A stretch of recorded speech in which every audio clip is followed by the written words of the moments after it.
నమస్కారం అండి. సార్, ఇక్కడ ఈ కళ్యాణ వేడుకలు చాలా అంగరంగ వైభవంగా నడుస్తున్నాయి. అయితే ఈ కళ్యాణ మహోత్సవాలు ఇంత గ్రాండ్గా చేసేవాళ్ళు మీ ఫ్యామిలీ రిలేటివ్స్ కావడం చాలా సంతోషం. సో ప్రతి సంవత్సరం ఇలాగే కళ్యాణ వేడుకలు జరుపుతామని వాళ్ళు చెప్తున్నారు. మీ అభిప్రాయం ఏంటి? ఫస్ట్ ఆఫ్ ఆల్ ఇలా చేయగలుగుతున్నాము ప్రతి సంవత్సరము 1995 నుంచి అంటే ఇది మాకు మా తాతయ్య మాడుగుల నరసారెడ్డి లక్ష్మమ్మ స్థాపించిన గుడి. ఆయన మాకు దారి చూపించాడు, కానీ ఈ అదృష్టం మాకు కలిగించింది డెఫినెట్గా శ్రీరాముడే. అందరికీ ఈ శ్రీరామనవమి శుభాకాంక్షలు. సనాతన ధర్మం పాటించిన మర్యాద పురుషోత్తముడు మన రాముడు. సో ఆయన దగ్గర నుంచి మనము ఎలా ఏమి అన్నీ నేర్చుకునేటివి అన్ని పాఠాలు అన్నీ ఉన్నాయి. సో ఈ విధంగానే మీ కొత్త న్యూస్ ఛానల్ 9+ న్యూస్ కూడా నేను విన్నపించేది, మీరు కేవలం ఈ లోకంలో అయ్యే న్యూస్ కాకుండా ఈవెన్ పాజిటివ్ న్యూస్, అంటే నెగటివ్ న్యూస్ అన్ని చోట్ల ఉంది. మీరు ఈ పాజిటివ్ న్యూస్ కూడా ఈ శుభకార్యం ఈ శ్రీరామనవమి నాడు నుంచి మీరు ప్రారంభించి ప్రతిరోజు ఓపెనింగ్ స్టేట్మెంట్ ఎండింగ్ స్టేట్మెంట్ ఒక పాజిటివ్ గుడ్ న్యూస్తో స్టార్ట్ చేసి గుడ్ న్యూస్తో ఎండ్ చేయమని నా విన్నపం. ప్రస్తుతం మనతో ఇక్కడ ఒక పెద్ద ఆవిడ ఉన్నారు. ఆవిడని అడిగి రాముల కళ్యాణం గురించి మరిన్ని వివరాలను తెలుసుకుందాం. నమస్తే అమ్మా, మీరు ఎక్కడి నుంచి వచ్చారు? మేము ఇక్కడే జైపూర్ కాలనీ ప్రతి సంవత్సరం వస్తూ ఉంటారా రాముల వారి కళ్యాణానికి? ఇయర్స్ నుంచి వస్తున్నాం. రాముల వారి కళ్యాణం శ్రీరామనవమి రోజే చేస్తారు. ఎందుకు చేస్తారు అనేది మీకు తెలుసా? తెలుసండి, చెప్తారా ప్రేక్షకులు? లోక కళ్యాణార్థం కోసం చేస్తారు. రాముల వారి గురించి మీకు తెలిసిన ఏమన్నా మా ప్రేక్షకులకి షేర్ చేసుకుంటారా?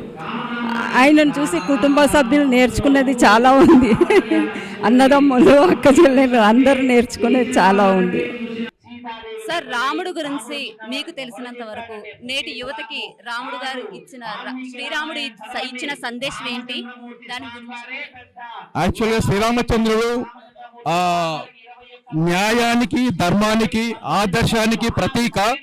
శ్రీరామచంద్రుడు చేసిన పరిపాలన అది చిరకాలం ఉంటుంది.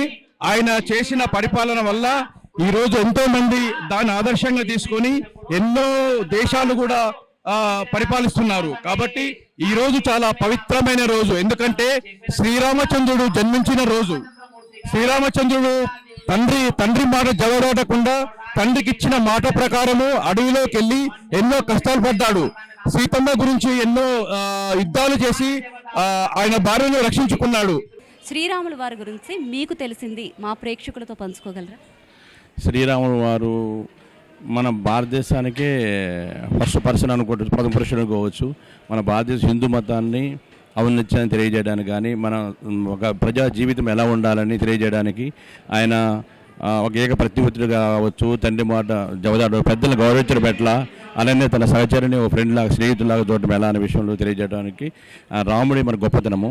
ఆయన మాట తప్పని వ్యక్తి, ఆ ధర్మాన్ని పాటించడం కానీ, తర్వాత తన ఇతరులకు సహాయం చేయడం కానీ, అదేవిధంగా తను ఒక చెడు ప్రభావాన్ని వ్యాపింపజేయకుండా రావణాసురుడు అనే వ్యక్తిని కూడా మరణించి దాన్ని చంపడంలో కూడా ఒక చెడు అనేది అటువంటి భావాలు కలగకూడదు, ప్రజల్లో మంచి భావాలు కలగాలని, సమాన భావం కలగాలని ఉదయంతో రాముడు అనుకున్నాము అని చెబుతున్నాము.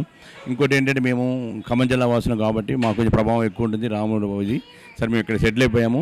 ఇక్కడ రామాలయం గుడి దగ్గర మేము కంపల్సరీగా ఈరోజు వస్తాము, వచ్చి శ్రీరామనవమి ఉత్సవాలు చేస్తున్నాము. అదేవిధంగా ప్రత్యేకంగా నాకు పర్సనల్గా ఏంటంటే, శ్రీరామనవమి రోజు నా బర్త్డే కాబట్టి, నా జన్మదినం కాబట్టి, సో కంపల్సరీ నేను శ్రీరామనవమిని నేను జన్మదినంగా భావించుకొని చేస్తుంటాను.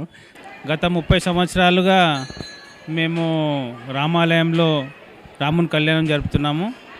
ఈ గుడికి ఉన్న స్పెషాలిటీ ఏంటంటే, ఇక్కడ మేము చిన్నగా ఉన్నప్పటి నుంచి ఏదో చిన్నగా హనుమంతుని గుడి కట్టుకుందామని ఒక 10 మంది కలిసి మేము అనుకున్నాము.